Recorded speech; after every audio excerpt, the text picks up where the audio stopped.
जितने आस्था चैनल पर कथा सुन रहे हो, जितने फेसबुक और यूट्यूब पर सुन रहे हो, बहुत सावधानी से सुनना। तो जिनकी यहाँ संपदा की कमी होती है, वैभव की कमी होती है, लक्ष्मी की कमी होती है, प्रतिष्ठा की कमी होती है, धन की कमी होती है, उसके लिए शिव महापुराण में भगवान शिव की कथा कहती है।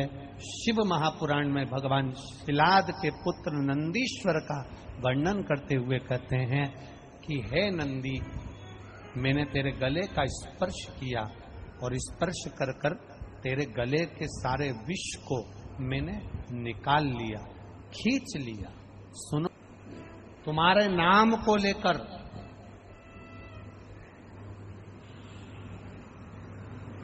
नंदीश्वर महादेव का स्मरण कर कर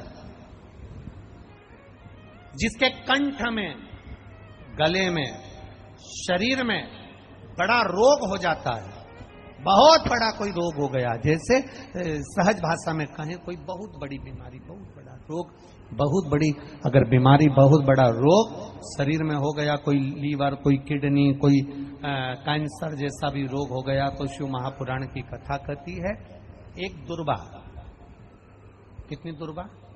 एक दुर्वा, एक दुर्वा, एक बेलपत्र नंदीश्वर महादेव के नाम से शंकर जी को समर्पित कर दो। पहले दुर्वा चढ़ा दो।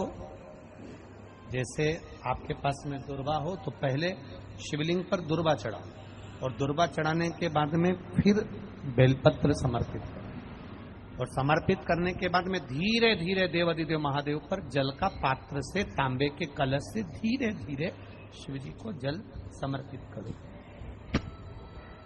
धीरे धीरे भगवान शंकर को फिर जल समर्पित करना प्रारंभ। जब आप धीरे धीरे जल चढ़ाना प्रारंभ करेंगे, जल चढ़ाएंगे, धीरे धीरे जल चढ़ाकर उसको दुर्वा बेलपत्र जो चढ़ाई है उसके ऊपर से चढ़े हुए जल को आप लेकर आएंगे।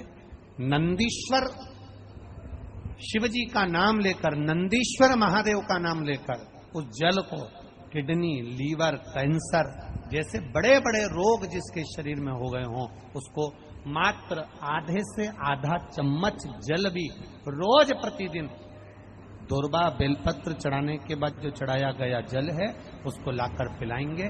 धीरे धीरे बाबा नंदीश्वर का नाम लेकर चढ़ाएंगे तो आराम लगना प्रारंभ हो जाएगा। नंदीश्वर महादेव, शंकर जी के मंदिर जाते हो तो कभी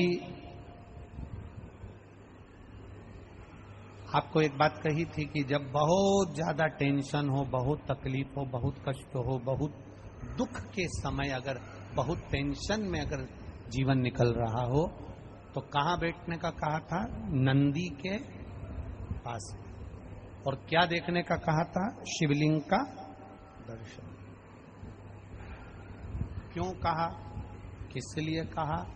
तो नंदीश्वर शिव महापुराण की कथा कहती है, नंदीश्वर शिव महापुराण की कथा वर्णन करती है, जब हम नंदी के पास बैठकर भगवान शिव को एकाग्र चित्त से मौन होकर देख रहे होते,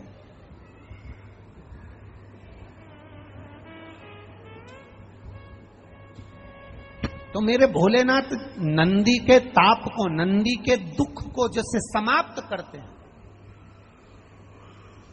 उसी तरह मेरे शिव, हम केवल नंदी का स्पर्श कर कर, चरण पकड़कर मात्र दर्शन करते हैं तो हमारे जीवन के दुख भी नंदीश्वर महादेव समाप्त करते चले जाते हैं।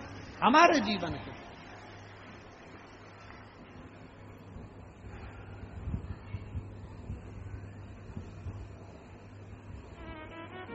नंदी पंच बेलपत्र, पंच पुष्प, पंच दुर्वा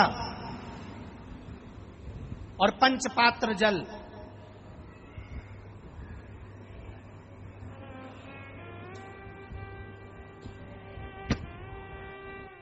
पांच पुष्प, पांच बेलपत्र, पांच दुर्वा और पांच पात्र, मतलब 5 लोटा, जम के बोलो, जल।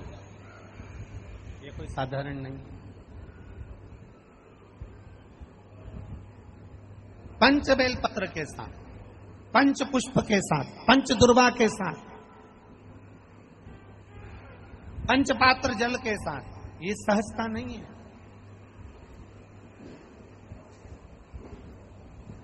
बहुत ध्यान दीजिएगा। बहुत जिन जिन बच्चों के विवाह में देरी हो रही हो, बेटा बेटी के विवाह में देरी हो रही हो, या सफेद आंकड़े की जड़ तुमरुका जी के नाम से बांधने के बाद भी गर्भ नहीं ठहर रहा, तो 5 दुर्वा, 5 पुष्प और 5 लोटा जल सोमवार के दिन शिव जी के मंदिर में प्रातः के समय पर बाबा को 1 बेलपत्र, 1 दुर्वा, 1 पुष्प, 1 लोटा जल समर्पित कर थोड़ी देर रोककर श्री शिवाय नमस्तुभ्यम या पंचाक्षर मंत्र ओम नमः शिवाय स्मरण कर महामृत्युंजय मंत्र का स्मरण कर फिर बेलपत्र, फिर दुर्वा, फिर पुष्प, फिर जल, ऐसा 5 पंच बेलपत्र, पंच दुर्वा, पंच पुष्प, पंच पात्र जल तुमरुका जी का नाम लेकर समर्पित कर उस जल का आचमन करिए। 5 सोमवार या 7 सोमवार करिए, बाबा गर्भ अवश्य ठहराएगा और संतान अवश्य हो। तुमरुका जी के नाम का स्मरण ही जीव का आनंद दे जाता है। बोल तुमरुकेश्वर महादेव की, नंदीश्वर महादेव की।